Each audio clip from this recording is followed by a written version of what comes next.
Welcome to smart जी के tricks. तो friends, आज हम बायोलॉजी के इस सीरीज में पढ़ने वाले हैं स्टेम के बारे में। जैसा कि हमारा पिछला क्लास भी रहा था रूट एंड स्टेम का, ये रूट एंड स्टेम का सेकंड पार्ट है, सेकंड क्लास है। तो हमने पिछले क्लास में रूट के बारे में ऑलरेडी पढ़ रखा है। अगर उस वीडियो को आपको देखना है तो हमारे डिस्क्रिप्शन बॉक्स में जाए, वहाँ से आपको लिंक मिल जाएगी। तो फ्रेंड्स, हमने रूट को ऑलरेडी क्लियर कर रखा है। आज हम इस क्लास में पढ़ने वाले हैं स्टेम के बारे में। स्टेम पे यानी तना, यानी जो प्लांट्स हैं उनके तने में क्या क्या वृद्धि होती है और किस तरह से उनका मॉडिफिकेशन होता है। क्योंकि यह जो टॉपिक है एग्जाम के पॉइंट ऑफ व्यू से बहुत ही इंपॉर्टेंट है। यहाँ से लगभग हर एग्जाम में एक दो क्वेश्चन देखने को आपको मिल जाएंगे। आपने एग्जाम दिया होगा तो आपको खुद ही पता होगा क्योंकि यह टॉपिक कितना इंपॉर्टेंट है। और इस टॉपिक में बहुत सारे स्टूडेंटों को कन्फ्यूजन भी रहती है, कन्फ्यूज रहते हैं, सही आंसर नहीं कर पाते हैं। तो हम इस क्लास में बिल्कुल बेसिक चीज़ों से लेके चलेंगे, एक एक चीज़ों को समझते चलेंगे। तो सबसे पहले हम बात करें कि जो रूट और स्टेम है वो सीड्स के किस भाग से निकलते हैं, क्योंकि सीड्स से ही दोनों जड़ और तना का विकास होता है, डेवलप होता है, जिससे वो बड़े होकर पौधे और बहुत सारे आकारों में विभक्त हो जाते हैं। तो आपने जनरली देखा होगा कि जैसा अगर चने को आप रात में भिगो देते हैं और मॉर्निंग में अगर आप उसको देखते हैं तो उसका क्या होता है, जो आकार होता है, उसका स्ट्रक्चर होता है, वो क्या हो जाता है, इंक्रीज हो जाता है, यानी कुछ बढ़ी हुई आकृति की दिखती है। आप जब भिगो रहे थे तो वो छोटा था, इसके बाद क्या हुआ, मॉर्निंग में वो पानी को अपने अंदर एब्जॉर्ब करके आकार को बड़ा कर लेता है।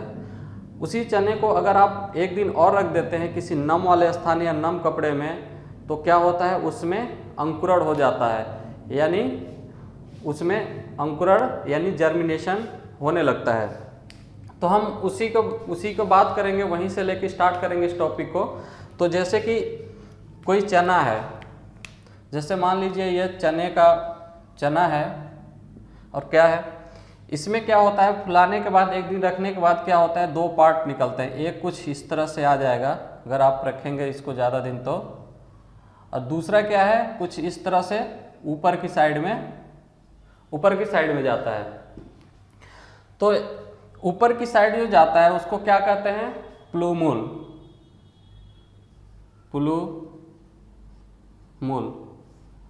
और नीचे प्लूमूल का मतलब प्रांकुर। और नीचे वाले भाग को क्या कहते हैं, रेडिकल यानी मूलांकुर।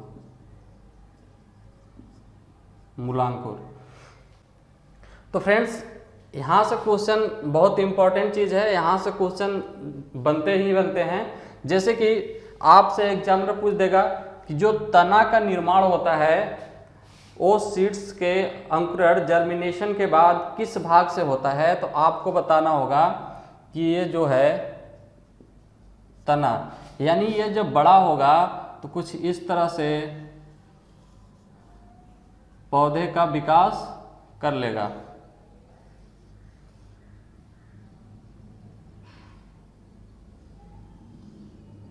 इस तरह से पौधे का। अब ये जो है ये जड़ तंत्र है, ये क्या है, जड़ तंत्र। तो जो एग्जाम में पूछ लेता है कि जो सीड्स होता है जब उसका जर्मिनेशन होता है तो अंकुरण होता है, तो तना जो होता है, स्टेम का निर्माण किस भाग से होता है, तो स्तंभ का निर्माण प्लूमूल यानी प्रांकुर भाग से, यानी इस वाले भाग, इस भाग को क्या कहते हैं, प्रांकुर। तो प्रांकुर वाले भाग से तने का निर्माण होता है। एग्जाम में आपसे ये पूछ लिया कि जड़ का निर्माण यानी रूट्स का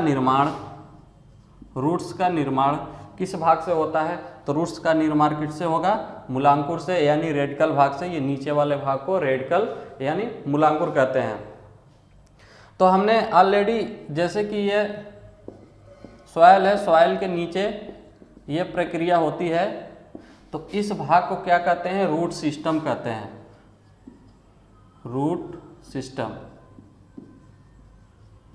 सिस्टम। इस वाले भाग को क्या कहते हैं, जो सॉइल से ऊपर वाला भाग होता है, इसको कहते हैं हम स्टेम सिस्टम।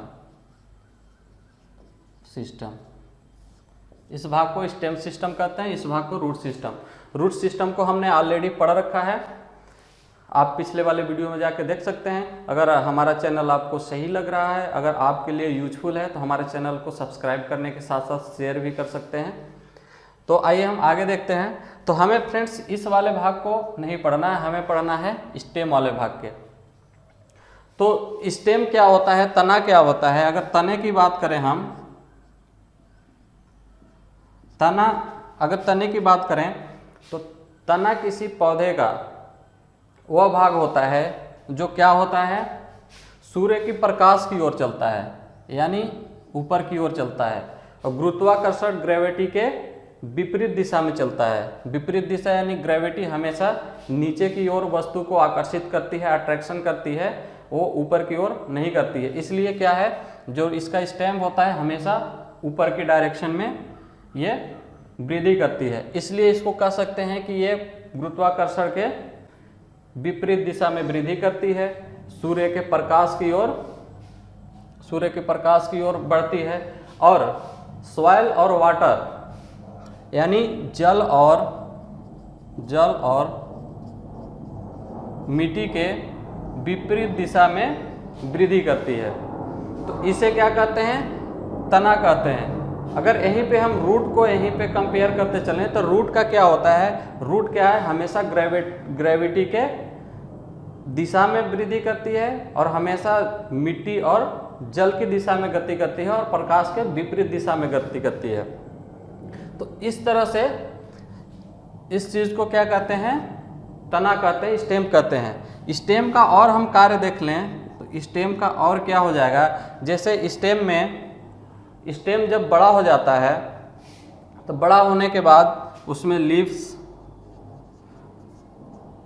विकसित होंगे, फ्लावर होंगे, फ्लावर्स के बाद क्या होंगे, फ्रूट होंगे, और जो बड़े आकार के पेड़ होते हैं, जो बड़े आकार के पेड़ पौधे, उनमें क्या होता है, उनके स्टेम यानी स्टेम में भी क्लोरोफिल पाया जाता है, जिसके माध्यम से ये क्या करते हैं, प्रकाश संश्लेषण, फोटोसिंथेसिस रिएक्शन करते हैं। तो फ्रेंड्स इस तरह से हमने रूट को देख लिया। आगे हम देखते हैं। तो फ्रेंड्स आगे हम बात करने वाले हैं स्टेम के बारे में। स्टेम यानी तने के बारे में बात करने वाले हैं। तो जो तना होता है, तने में आगे बढ़ता है तना, जैसे कुछ इस तरह से, यह सॉइल हो गया, जड़ हो गया, तने में कुछ इस तरह से विकसित होते हैं और इनके यहाँ पे एक आकृति, छोटी आकृति की बिल्कुल सॉफ्ट होता है, जिसे क्या कहते हैं, बड यानी कलिकाएं। ये पौधे के अगले सिरों पे पाया जाता है और इसी से नए नए ब्रांचें, नए नए पत्तियां और नए नए कलियां इससे निकलते हैं। आगे हम बात कर लेते हैं कि जो तना होता है, जो प्लांट्स के तने होते हैं वो क्या है, कुछ तो ज़मीन के ऊपर रहते हैं और कुछ तने क्या है, ज़मीन के नीचे रहते हैं। तो इन सारे विभिन्नताओं के कारण तने को 3 भागों में डिवाइड किया गया है। हम बात कर लें स्टेम की, तो स्टेम को 3 भागों में डिवाइड किया गया। अगर हम पहले की बात करें तो पहले में आ जाता है अंडर ग्राउंड रूट स्टेम। अगर इसकी हिंदी की बात करें तो भूमिगत तना। दूसरे की बात कर लेते हैं हम, दूसरे की बात करते हैं सब एरियल स्टेम। तीसरे की बात करते हैं एरियल स्टेम। यानी सब एरियल का मतलब है अर्धवायु तना। और ये एरियल का मतलब है वायुतना। इसके हम एक एक करके आगे पढ़ेंगे क्योंकि इनके भी बहुत सारे पार्ट हैं। जैसे हम इसमें बात कर लें कि भूमिगत तने में कौन कौन से आते हैं, तो भूमिगत तने में ऐसे तने आते हैं जो भूमि के अंदर रह के अपना विकास करते हैं और वो मॉडिफाई हो जाता है उनका, यानी सिंपल तने होते हैं उनका मॉडिफाई होके उनका जो आकार होता है वो बदल जाता है। यहीं पे हम सब एरियल की बात करें अर्धवायु तना, तो इसके कुछ वायु में तने होते हैं और कुछ जमीन के अंदर होते हैं। यहीं पे हम अगर एरियल की बात करें, एरियल स्टेम यानी वायु तना, तो ये इसके तने सॉइल में ना होके ये वायु में इसके तने होते हैं। तो इस तरह से हम बात करेंगे आगे। भूमिगत तनों में सबसे पहले बात करते हैं हम प्रकंद। प्रकंद प्रकंद यानी राइजोम, इसे राइजोम भी कहते हैं इंग्लिश में। तो आप लोगों को दोनों नाम को कंफर्म कर रखना है क्योंकि एग्जाम में इंग्लिश या हिंदी कोई एक नाम दे देता है। तो प्रकंद में कौन आते हैं? प्रकंद में उस तरह के प्लांट्स के स्टेम आते हैं जिसमें क्या है जड़ पाए जाते हैं और जड़ के क्या है ऊपरी भाग में क्या है भोज्य पदार्थों यानी जल और खनिज लवण का अवशोषण करके मांझल हो जाते हैं यानी स्केलरी हो जाते हैं यानी मोटी हो जाते हैं और उसके ऊपर वाले भाग पतला रहता है। तो इस तरह की हम अगर प्रकंद की बात करें तो प्रकंद में हल्दी, अदरक इसके एग्जाम्पल हैं। तो अगर हम इसकी बात करें कुछ इस तरह से स्ट्रक्चर होता है और क्या है यहाँ पे इनकी पत्तियां विकसित होती हैं इस तरह से। इसमें क्या है ये तने का भाग है और इसमें बिल्कुल छोटे छोटे जड़ होते हैं, क्या होते हैं हेयर यानी रोम के रूप में इनके जड़ होते हैं। और ये कौन सा भाग हो गया? ये तना भाग हो गया। तो अदरक का और ये ऊपर वाला भी तना है लेकिन ये क्या है ये अंडरग्राउंड है यानी ये जमीन के नीचे है यानी भूमि में, ये सॉइल वाले भाग में है जो कि जड़ के माध्यम से जल और खनिज लवणों का अवशोषण करके मांझल हो गई है, मोटी हो गई। जैसे कि आप अदरक, हल्दी इस तरह के देखे होंगे तो ये किस में आते हैं? इसको राइजोम या प्रकंद कहते हैं। अगले हम बात करते हैं, अगला है स्टेम ट्यूबर यानी स्तंभ कंद। स्तंभ कंद, स्तंभ कंद में कौन आता है? स्तंभ कंद में आलू, आलू को स्तंभ कंद में रखा गया है। आलू का कुछ इस तरह से होता है जैसे आप देखते होंगे कि आलू का ये स्ट्रक्चर है और क्या है इसके ऊपर स्टैम्प होता है, जो इनका एरियल स्टैम्प होता है वो क्या होता है ऊपर होता है। इसमें बहुत सारे कुछ इस तरह से इनके पत्ते जुड़े होते हैं,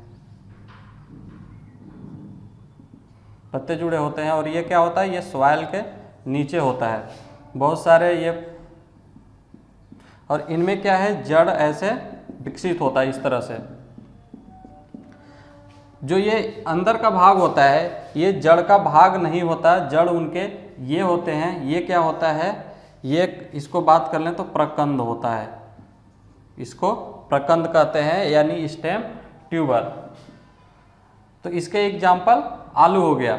इसमें बात करें हम आलू में तो इसका स्ट्रक्चर इस तरह से होते हैं और इसमें कहीं कहीं गड्ढे बने मिलेंगे आपको, गड्ढे।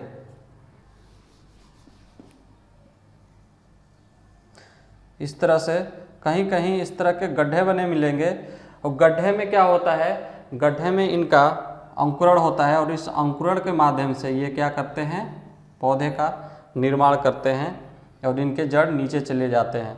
तो इस तरह से हमने देख लिया कि स्टेम ट्यूबर में आलू आते हैं। अगले हम बात करते हैं बल्ब यानी शल्ककंद। शल्ककंद में कौन कौन से आते हैं? शल्ककंद में ऐसे प्लांट्स के स्टेम आते हैं जिनमें क्या है, जिनके स्टेम क्या है, एक स्केलरी लीव्स के रूप में उनका स्टेम विकसित होता है। स्केलरी लीफ के मतलब हम यहाँ पे बात करते हैं जैसे कि उनका सल के रूप में उनके जो स्टेम होते हैं, तने होते हैं, वो सल्कों से, कई सारे सल्कों से मिलकर बना होता है। जैसे कि हम बात कर लें यहाँ पे प्याज, लहसुन, प्याज और लहसुन की बात कर लें तो ये किस में आते हैं? बल्ब यानी शल्ककंद में आते हैं। शल्ककंद क्यों कहते हैं? क्योंकि जो इनका स्टेम होता है, जैसे कि हम बात करें यहाँ पे, ये प्याज का कुछ इस तरह स्ट्रक्चर हो गया और इनके नीचे जड़ बहुत सारे होते हैं और ये इस तरह से विकास करते हैं प्याज। ठीक है फ्रेंड्स, यहाँ पे दिख नहीं रहा होगा, हम इसको ऊपर बना लेते हैं। जैसे कि प्याज का ये भाग हो गया, बहुत सारे इसके रूट्स हैं, ये जो स्टेम होता है उसके नीचे बहुत सारे रूट, और ये रूट्स कौन सा होते हैं? अपस्थानिक। ये अपस्थानिक रूट्स में आते हैं इसके रूट्स जो होते हैं। और ये ऊपर भाग वाला क्या है? तना है, कुछ इस तरह से इसका स्ट्रक्चर होता है। अगर बात करें हम, क्या है ये? प्याज।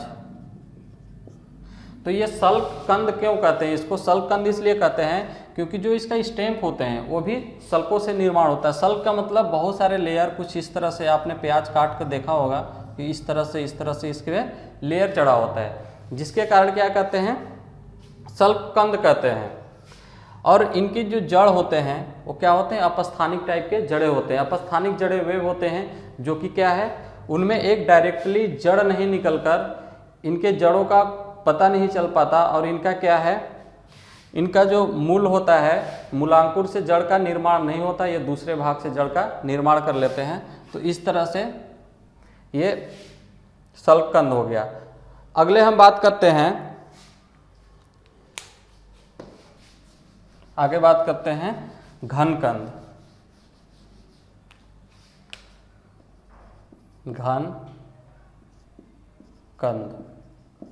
घनकंद में कौन कौन से आते हैं? घनकंद यानी कॉर्न, इसे कॉर्न भी कहते हैं, कॉर्न। तो घनकंद में कौन आते हैं? घनकंद में जैसे जिमीगन,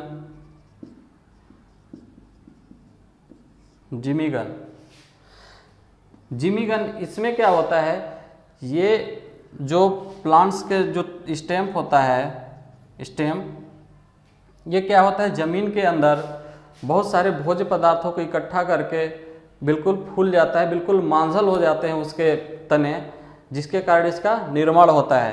तो जैसे कि हम अगर जिमीकंद की बात करें तो कुछ इस तरह से इसका स्ट्रक्चर होता है,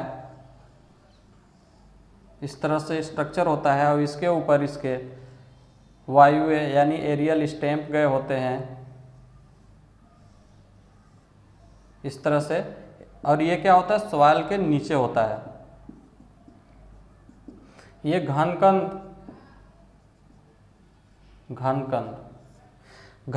क्यों कहते हैं? क्योंकि इसका जो स्ट्रक्चर होता है, इसका जो आकृति होता है, वो क्या होता है, निश्चित नहीं होता है, निश्चित नहीं होता है।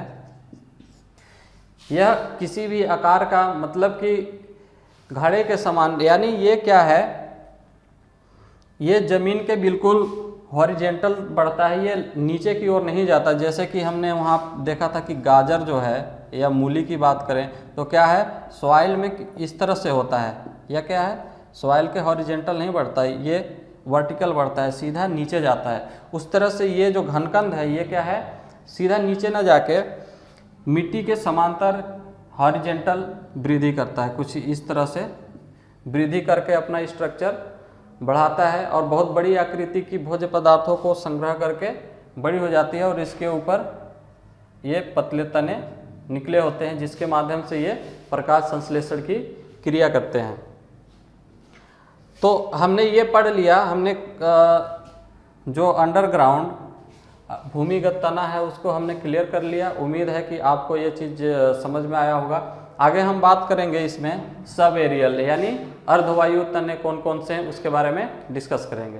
फ्रेंड्स, यहाँ पे हम आगे पढ़ने वाले हैं अर्धवायु तना यानी सब एरियल स्टेम।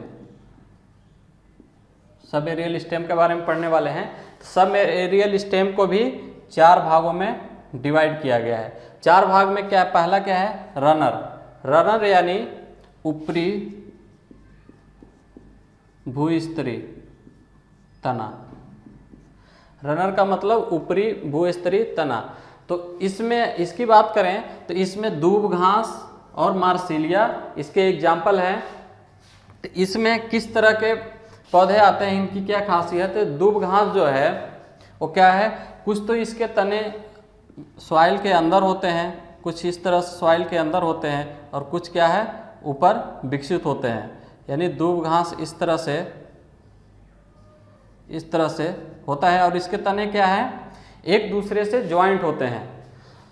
जो दूब घास होते हैं उनके तने क्या होते हैं, एक दूसरे से ज्वाइंट होते हैं। जैसे कि आप किसी दूब घास को अगर एक को आप ज़मीन से सॉइल से अगर उखाड़ते हैं उसको, तो उसके साथ कई घास के जो उसके आसपास वाले होंगे वो क्या होंगे, एक साथ ऊपर आ जाते हैं। इसमें क्या है, दूसरी बात इसमें है कि अपस्थानिक, इनके जड़ें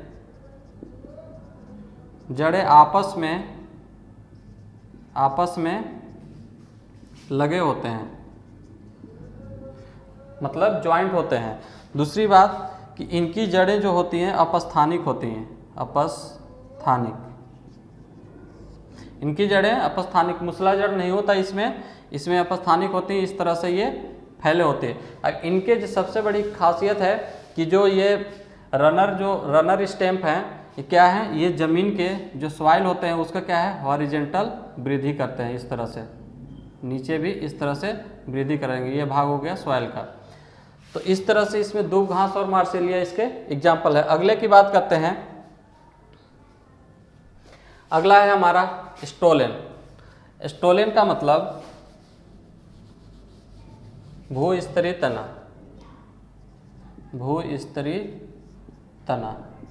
भूस्तरीय तने में कौन कौन से आते हैं, कपास और सैफी फ्लोरा। तो इस तरह के तने में क्या होते हैं कि जैसे कपास का अगर पेड़ का बात करें हम, कपास का, तो ये क्या होते हैं, ये तो वायु में इसके तने नहीं होते, इसके तने जमीन के अंदर ही होते हैं। जैसे ये प्लांट्स हो गया,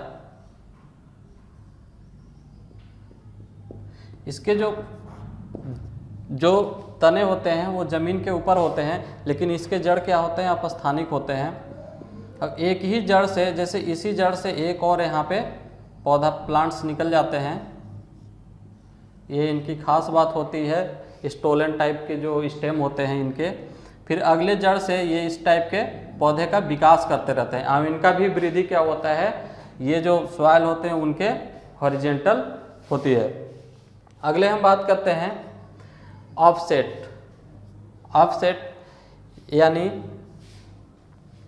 भूस्तरिका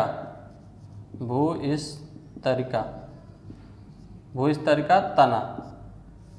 भूस्तरिका तना यानी इसमें इस तरह के पौधे आते हैं, जलकुंभी।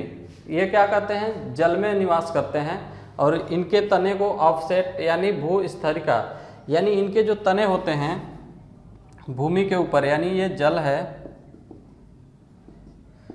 ये भूमि में न रहकर ये क्या है, जल के ऊपर विकसित करते हैं, भूमि के ऊपर रहकर विकास करते हैं अपना। और इनमें इनका खासियत यह है कि जैसे ही ये जलकुंभी है, जलकुंभी का अगर पौधा टूट के गिर जाता है, इसका कोई भाग अगर टूट के यहाँ जमीन पे पड़ गया, तो ये क्या है, वहाँ पे नए पौधों का विकास कर लेता है। ये नए पौधे का विकास यहाँ पे कर लेता है। अगले हम बात करते हैं शकर यानी अंतःभूस्तरीय। अंतःभूस्तरीय शकर, इसको शकर भी कहते हैं। इसमें क्या है, इसमें पुदीना गुलदानी और पुदीना आते हैं। तो पुदीने का जैसे है कि जैसे गर्मी का समय आया, वो क्या है, मरने लगता है, यानी उसको जल की कमी होने के बाद वो क्या है, अपना अस्तित्व खोने लगता है। और जैसे ही उसको नम मिलता है वो फिर क्या है, अपना नया विकास कर लेता है। यानी इसमें भी वो गुण है जो ऑफसेट है, ऑफसेट की तरह इसमें भी गुण है कि जल की कमी के कारण जो पुदीने का पौधा होता है, जल की कमी के कारण पौधे का कुछ भाग यहाँ से गिर जाता है। गिरने के बाद क्या है, ये स्टेम है, गिरने के बाद इससे भी नए पौधों का, जैसे ही नम इसको मिलता है, नए पौधों का ये निर्माण कर लेता है, नए पौधों का। यानी इनका जो स्टेम है वो टूटकर किसी भाग में जमीन के ऊपर पड़ जाने के कारण नमी जैसे ही पाता है, नए पौधों का निर्माण कर लेता है। तो इस तरह से हमने सब एरियल को भी क्लियर कर लिया। आगे हम पढ़ने वाले हैं एरियल स्टेम। तो फ्रेंड्स, हम यहाँ आगे बात करने वाले हैं एरियल स्टेम पे, यानी वायु तना। तो जो वायु तना है वो क्या है, वो उसके तने सॉइल के नीचे नहीं होते, इसके तने हमेशा वायु में ही होते हैं। तो इस प्रकार के तने को एरियल स्टेम यानी वायु तने कहते हैं। तो यहाँ पे हम सबसे पहले बात करते हैं स्टेम थ्रॉन यानी स्तंभ कंटक। तो इस तरह के जो पौधे हैं, पौधे के एग्जाम्पल नींबू और धतूरा। जैसे कि आपने नींबू को देखा होगा कि उसके जो स्टेम होते हैं, स्टेम में ये उसके ब्रांचेज है, उसमें क्या है, कांटे निकल आते हैं। इस तरह से, इस तरह के कांटे निकल आते हैं इनमें। और इनके जो स्टेम होते हैं बहुत ही कठोर होते हैं और पतले होते हैं। और इनके स्टेम जो होते हैं, ये नहीं पता कर सकते आप कि मेन स्टेम कौन है और इनके जो सब स्टेम हैं, उपशाखाएं, वो कौन से हैं, क्योंकि सारे जो इसमें निकलते हैं स्टेम वो क्या है, एक ही जैसे निकलते हैं। इसलिए इसे क्या कहता है, नींबू को झाड़ी भी कहते हैं। झाड़ी इसलिए कहते हैं क्योंकि इसका तनों का विकास जो होता है सभी के एक समान जैसे हो जाते हैं। इसमें ये नहीं पता चल पाता कि कौन सा मेन स्टेम है और कौन सा सब स्टेम है। तो इस तरह से जो इनमें कांटे पाए जाते हैं, कांटों से कभी कभी पत्तियां भी निकल आते इनके हैं, और पत्तियों के साथ साथ कभी कभी इनमें पुष्प भी लग जाते हैं। तो इस तरह से जो स्टेम थॉर्न है, थ्रॉन यानी स्तंभ कंटक, इसमें नींबू और धतूरा इसके एग्जाम्पल हैं। तो आप इंग्लिश को भी ध्यान में रखेंगे, स्टेम थ्रॉन। अगले हम बात करते हैं स्टेम टेंड्रिल यानी स्तंभ प्रतन। इसमें किस तरह के पौधे आते हैं, तो इस तरह में लौकी और अंगूर, यानी हम कह सकते हैं कि जो खरीफ की फसल में, खरीफ की फसल यानी गर्मी वाली जो फसल उगती है, जैसे कि खीरा हो गया, ककड़ी, कद्दू, इस तरह के जो गर्मियों में उगने वाले होते हैं, उनमें क्या होता है, उनमें ये जो स्तंभ परातन देखने को मिलता है। जैसे कि हम बात करें कि ये उनका इस तरह से जाते हैं और इनमें स्टेम होते हैं इनके। और स्टेम में क्या होता है, यहाँ से निकलने के कुंडली टाइप के इनके इस तरह से, जैसे कि आप लौकी में या फिर मटर में भी आपने इस तरह का देखा होगा। ये जो इसका है, ये भी एक तने का भाग ही है, जो कि पौधे को क्या करता है, जो कि प्लांट्स को, इनके जो प्लांट्स होते हैं काफ़ी कमज़ोर होते हैं, इनके जो प्लांट्स होते हैं काफ़ी कमज़ोर होते हैं। और कमज़ोर प्लांट होने की वजह से ये जो इनके स्टैम्प होते हैं, प्रातन होते हैं, ये क्या इनको चढ़ने में सहायक करते हैं, यानी किसी में इनको सहायता प्रदान करता है ऊपर चढ़ने में, पृथ्वी से अपने आप को ऊपर स्टेबल करने में इनको ये प्रातन सहायता करता है। तो इस तरह के स्तंभ प्रातन में लौकी, अंगूर और जो भी मतलब कि लता वाले पौधे पाए जाते हैं, उनमें विशेष तौर से यह स्टेम पाया जाता है। आगे हम बात करते हैं तीसरे नंबर की। तीसरा नंबर है फिलोक्लेड फिलोक्लेड यानी पर्णवृत्त। इसमें इसके एग्जाम्पल की बात करें तो नागफनी, कैक्टस। यानी इस प्रकार के जो पौधे होते हैं ज़्यादा कहाँ उगते हैं? मरुस्थलीय स्थानों में, मरुस्थलीय स्थानों में।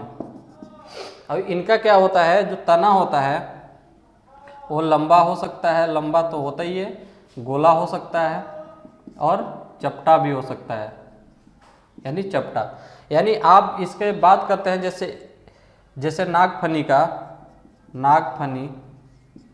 नागफनी का देखा होगा आपने कि कुछ इस तरह से इसका स्ट्रक्चर बना होता है और इसमें कांटे निकले होते हैं, कई जगह पे कांटे, इसी के ऊपर कहीं कहीं फ्लावर्स भी निकल आते हैं इसके, और इस तरह से सॉइल के नीचे ये होता है। इस तरह से नागफनी का ये प्लांट्स हो गया।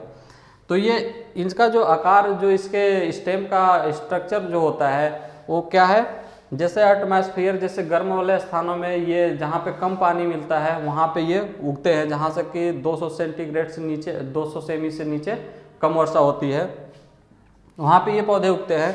और ये अपने आप को इस तरह से रूपांतरित कर लेते हैं, इस तरह से मॉडिफाई कर लेते हैं अपने स्टेम को, ताकि जो जल का अवशोषण हो कम से कम हो और इन्हें कम से कम जल की आवश्यकता पड़े। इस कारण ये अपने तनों को इस तरह से रूपांतर कर लेते हैं और इसके ऊपर जो लेयर होती है स्टेम के ऊपर वो बहुत ही मोटी लेयर होती है। अगले की बात करते हैं। अगला क्या है? अगला है क्लैडोड।